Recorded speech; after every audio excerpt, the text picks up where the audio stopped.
دونوں کو جیسے وہ پہلے رہتے تھے وہاں جی ہاں تو تاکہ ایک دوسرے کے ساتھ بھائی چارہ سے رہیں بالکل وہاں پر کھینجس ہو رہا ایک اور چیز جو وہاں اس اسٹیٹ کے بارے میں سینسٹو ہے اس کا جو ہے میانمار کے ساتھ کنیکشن رہتا ہے بالکل جس سے وہ جو ہے یہ بھی کہا جاتا ہے جو بائرن سنگھ کہتا ہے کہ بہت سارے الیگل لوگ وہاں پر داخل ہوئے ہیں اور ان کی یہ ڈیمانڈ ہے ان کے خلاف ایکشن لینی چاہیے کچھ کہتے ہیں کہ ملیٹنٹ آرمڈ گروپس بھی آئے ہیں کہاں سے آئے ہیں ابھی تک اس کا بارے میں ہے لیکن وہ بھی ایکٹیو ہو گئے ہیں نیچرلی جہاں پر انریسٹ جو میں نے پہلے بھی کہا انریسٹ رہے گا ان چیزوں کو یہ فرٹائل گراؤنڈ نظر آتا ہے اس وقت کچھ میں کچھ کاروائی کرتے ہیں اس لیے وقت کی اہم ضرورت ہے اس وقت پارٹی پالیٹکس کا یعنی نہیں کرنا چاہیے اباؤٹ دیٹ ملک کے مفاد کے لیے جو بہتر ہے وہی کرنے کی ضرورت ہے اس کی ضرورت ہے میں مظفر صاحب آپ سے جاننا چاہوں گا کہ ابھی جو ہے ہر چند دنوں میں ہم دیکھ رہے ہیں کہ جموں میں یعنی اتنا ایکسٹریم معاملہ کیوں ہوتا ہے کہ یہاں پر روہنگیاؤں کو نکالنے کے حوالے سے باضابطہ طور پر احتجاج ہو رہا ہے کہا جا رہا ہے کہ یہ مطلب یہ فلانی سرگرمیوں میں ہیں وغیرہ وغیرہ ہے ان کو نکالا جائے اور یہاں تک کہ کہا گیا کہ جس طرح سے امریکہ سے جو انلیگل مائیگرینٹس ہیں ان کو جس طرح سے نکالا جا رہا ہے ان کو بھی یہاں سے نکال دیا جائے تو یہ کہاں تک یہ مطالبہ جس طرح سے ہے جبکہ ہم یہ بھی سنتے ہیں کہ جموں میں جتنے ہیں وہ باضابطہ طور پر جو عالمی قوانین ہیں وہ پناہ گزین کے طور پر جو ہے بہت سارے ہیں لیکن چند ایک واقعات کو لے کر ساری ایک مظلوم لوگ ہیں ان کو جو ہے وہاں سے کھدیڑ دینے کی جو مطالبات جموں میں ہو رہے ہیں میں اس حوالے سے چاہوں گا اختصاراً جی مظفر صاحب دیکھیے جہاں تک روہنگیاز کا مسئلہ ہے باضابطہ یہ باضابطہ رجسٹرڈ ہے یو این جو ریفیوجیز کا جو ایجنسی ہے HCR ہاں تو اس میں کچھ لوگ اس وقت جو ہے بنگلہ دیش گئے تھے کچھ ملیشیا کچھ تھائی لینڈ کچھ انڈونیشیا کچھ ہندوستان میں بھی آتے تھے تو باضابطہ ان کا ایک ایگریمنٹ ہوتا ہے ہمارے درمیان مجھے سمجھ نہیں آ رہا ہے کہ کس حساب سے ان کو پھر کہا جاتا ہے کہ ان کو باضابطہ نکال دیجیے یا تو وہ ایگریمنٹ ان کو سائن ہی نہیں کرنا چاہیے تھا اس کو باضابطہ بعض زعفرانی تنظیمیں جو ہے احتجاج کر رہے ہیں شدت کے ساتھ کر رہے ہیں اور مطلب ایک ایسا ماحول ایک نفرت والا ماحول اس میں یہ بھی نہیں دیکھا جا رہا ہے کہ بھائی ٹھیک ہے ایک آدھ دکا کوئی اگر کرائم یا وغیرہ ہو جاتا ہے ہر کمیونٹی میں کچھ نہ کچھ لیکن اس کی وجہ سے سارے کے سارے لوگ ان کو جو ہے نکال دینے کی بات کرنا اور ان کے ساتھ جو ان کے حوالے سے ایک ایسا ماحول پیدا کرنا لوگوں کو تنگ ذہن کر دینا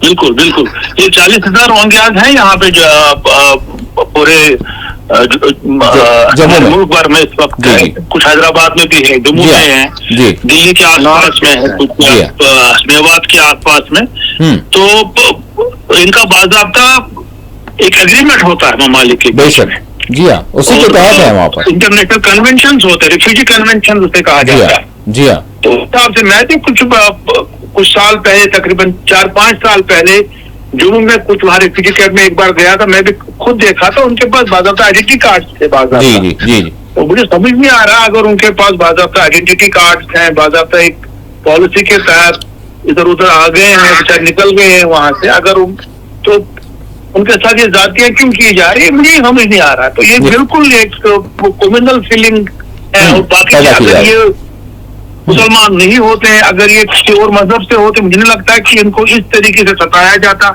خالی ان کا گناہ یہی ہے کہ وہ مسلمان ہے بڑے افسوس کی بات ہے گناہ یہی ہے جی مزدور صاحب میں آپ سے بھی جاننا چاہوں گا ہمارے پاس 3 منٹ ہے تو اس معاملے پر آپ کیا کہیں ایک انسانی معاملہ ہے جی ہاں دیکھیے اس میں 2 چیز ہے پہلی بار آپ دیکھتے ہیں جب بھی الیکشن ہوتا ہے کسی بھی جگہ یہ مسئلہ اٹھایا جاتا ہے حال ہی میں دلی میں الیکشن ہوا تو بی جے پی کی طرف سے آیا کہ عام آدمی پارٹی بھی ان لوگوں کو یہاں پر بسایا ہے جیسے مظفر صاحب نے کہا ان کو یہاں پر وہی روہنگیاز رہتے ہیں جن کو یونائٹڈ نیشنز نے اجازت دی ہے رہنے کے لیے اور ان کا جب تک ان کا کیس پروسیس میں رہتا ہے تو ان کو یہ پہلے جو افغان سے جب ریفیوجیز آئے 79 میں ان کے ساتھ بھی ایسا ہی ہے یہ وہ نہیں ہے جب انہوں نے آپ نے دیکھا ہے رکھین جو پروونس ہے میانمار کا جب وہاں سے ماس ایگزوڈس ہوا اس وقت انڈیا نے نہیں لیا ان کو، یہ کس سے پہلے آئے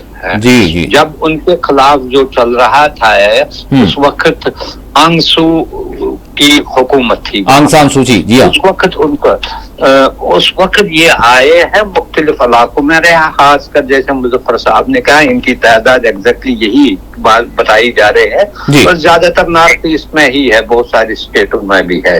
لیکن اس کے بعد جب تقریباً جو 9 لاکھ اور 10 لاکھ کے قریب جو ہے ریفیوجیز آئے، ان کو بنگلہ دیش میں ہی وہ زیادہ آ گئے، کچھ ملیشیا گئے، کچھ تھائی لینڈ گئے، لیکن سب سے زیادہ جو ہے ملیشیا بنگلہ دیش.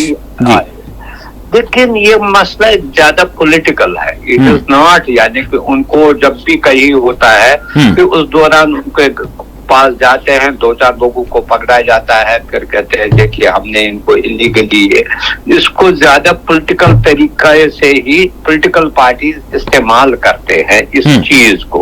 کیوں انسانی حقوق کے لیے کام کرنے والے کیوں اس حوالے سے مطلب اس میں درمیان میں آ کر کچھ اپنی بات نہیں رکھتے کہ بھائی کوئی اگر ٹھیک ہے بعض یہ کہا جاتا ہے کہ بھائی یہ کرائم میں یہ پائے گئے، یہ کرائم میں یہ اس کو پکڑا گیا، تو کیا سبھی لوگ اس طرح کے ہوتے ہیں انسانی حقوق کے لیے جو کام کرنے والے، وہ آگے کیوں نہیں آتے؟ کون کرے گا اس کے پاس؟ یعنی کہ یہ جو ہے جو یہ کہا جاتا ہے اس وقت جو نیریٹو بنایا جاتا ہے ان کے بارے میں، سارے لوگ یہی سمجھتے ہیں کہ یہی سچ ہے، سارے خطے کے لیے خطرہ بن گئے ہیں وغیرہ وغیرہ، اس طرح کی باتیں کی جا رہی ہیں. ایسے کیا جاتا ہے. تھوڑا سا میں ایڈ کرنا چاہوں گا. جی مظفر صاحب کیا آپ بات کریں پہلے؟ منظور صاحب بات کریں گے پہلے. ہاں جی آپ کیجیے، آپ نے میں نے کہا ہے کہ جی بتائیے آپ. اس میں 2 چیزیں ہیں، اس میں 2 چیزیں ہیں جو یہ روہنگیا ہیں، اس میں 2 قوانین ہیں. ایک تو ہمارا فارنر ایکٹ ہے پاکستان کا 1946 والا، دوسرا ہے United nations high commission for refugees UNHCR. جی ہندوستان کا جو فارنرز ایکٹ ہے اس میں جو یہ ان کو فارنر ڈیفائن جاتا ہے person who is not a citizen of India, اور اس کو وہ اس حساب سے ان کو ڈپیوٹ بھی کر سکتے ہیں، یہ نکال سکتے ہیں، یہ الیگل ہے. پر جہاں تک United nation high commission for refugees کی بات ہے، جن کو آفس ہندوستان کے اندر بھی ہے، دلی میں ہے، وہ باضابطہ آئیڈینٹی کارڈ ان کو ایشو کرتے ہیں، اور ان کے حساب سے وہ رجسٹرڈ ہے ایز ریفیوجیز. مگر مسئلہ ہے کہ جو UNHCR ہے وہ ان کی پروٹیکشن انشور نہیں کر سکتی ہے فرام ڈیٹینشن. UNHCR جو ہے خالی ان کو اب یہ کر سکتے ہیں کہ کیا ان کو سروسز مل رہی ہیں ریفیوجی کیمپ میں، پانی مل رہا ہے، یہ مل رہا ہے، وہ مل رہا ہے، یا زیادہ سے زیادہ کیا کر سکتے ہیں وہ اگر ان کے خلاف کوئی پنیٹیو ایکشن ہو، جیل میں ڈال دیا جائے، اس وقت ہو سکتا ہے وہ کچھ کاروائی کرے. ٹھیک، مگر اتنا زیادہ ان کے پاس بھی لمیٹڈ پاور ہے، یہ چیز تو یہ مسئلہ ہے. لیکن اس کے باوجود جو ہے ہماری سوسائٹی کو کاروائی دیکھنا چاہیے، سوسائٹی کو، اور اس حوالے سے جو ہے ایسے ماحول کو بننے سے روکنا چاہیے جو انسانیت کے خلاف ہو، انسانیت سوز ہو. بہرحال بہت بہت شکریہ آپ دونوں معزز مہمانوں کا، آپ نے وقت دیا. ناظرین اسی کے ساتھ خصوصی پروگرام مباحثہ اپنے اختتام کو پہنچتا ہے. اللہ حافظ.